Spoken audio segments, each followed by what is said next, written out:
Hi అండి, welcome to Lakshmi house. ఈరోజు నేను ఓవెన్ లేకుండా ఎగ్ యూజ్ చేయకుండా సింపుల్ మెథడ్లో ఇంట్లోనే ప్రిపేర్ చేసుకునే రవ్వ గులాబ్ జామ్ కేక్ అయితే ఇంట్లోనే ప్రిపేర్ చేస్తున్నానండి. దీనికోసం ముందుగా ఒక మిక్సీ జార్ తీసుకొని అందులో 1 కప్పు బొంబాయి రవ్వ, అలాగే అరకప్పు పంచదార, ఒక 3 ఇలాచీలు వేసుకొని ఫైన్గా దీన్ని మిక్స్ చేసుకుంటున్నానండి. ఇలాగ మిక్సీలో ఇలా పౌడర్ చేసేసుకోవాలన్నమాట. దీన్ని ఒక బౌల్లో వేసుకొని పక్కన పెట్టేసుకోవాలి. నెక్స్ట్ ఇంకొక బౌల్ తీసుకొని అందులో ఒక 3/4 కప్పు పెరుగు, అలాగే ఒక 1/2 కప్పు నేనైతే సన్ఫ్లవర్ ఆయిల్ తీసుకున్నానండి. ఫ్లేవర్లెస్ ఆయిలే యూజ్ చేయాలి దీనికి, లేదా వెన్న అయినా వాడుకోవచ్చు, బటరు. నేనైతే ఈ రెండు కూడా ఇలా మిక్స్ చేస్తున్నాను. ఇలా క్రీమ్గా అవ్వాలన్నమాట, అంతగా చక్కగా బీట్ చేసుకోవాలి. అలా క్రీమీ అయిన తర్వాత ఇందులోని ఇందాక పొడి చేసుకున్నాం కదా మిక్సీలో, ఆ పొడి కూడా వేసేసుకొని చక్కగా మొత్తం ఎక్కడ ఉండలనేది లేకుండా మొత్తం ఇలాగా మిక్స్ చేసేసుకోవాలి. తర్వాత గులాబ్ జామ్ పౌడర్ని ఒక అరకప్పు అయితే తీసుకుంటున్నానండి నేను.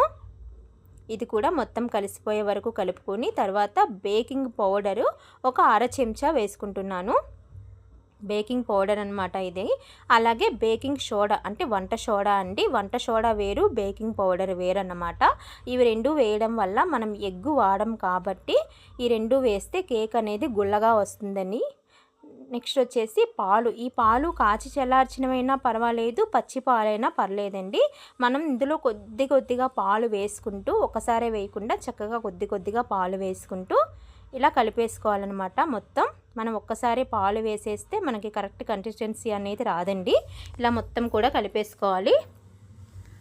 చూస్తున్నారు కదా, ఈ మాత్రం ఉండాలన్నమాట. మనం ఇది ఎంత బాగా మిక్స్ చేసుకుంటే కేక్ అనేది అంత స్పాంజీలా అంత గుల్లగా వస్తుందండి.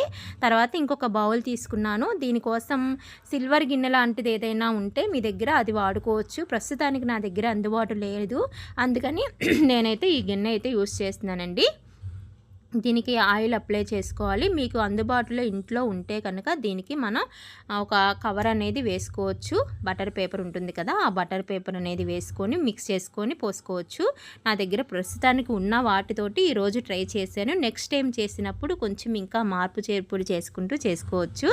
అలాగే నేను ఒక మందపాటి గిన్నె తీసుకొని పొయ్యి మీద దీన్ని నేను ఒక 10 నిమిషాలు ముందుగానే వేడి చేసి పెట్టుకున్నాను.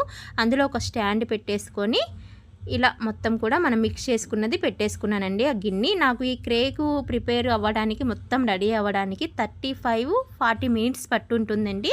మధ్యలో ఒకసారి ఓపెన్ చేశాను కానీ అవ్వలేదని మళ్ళీ కూడా కాసేపు ఉంచాను.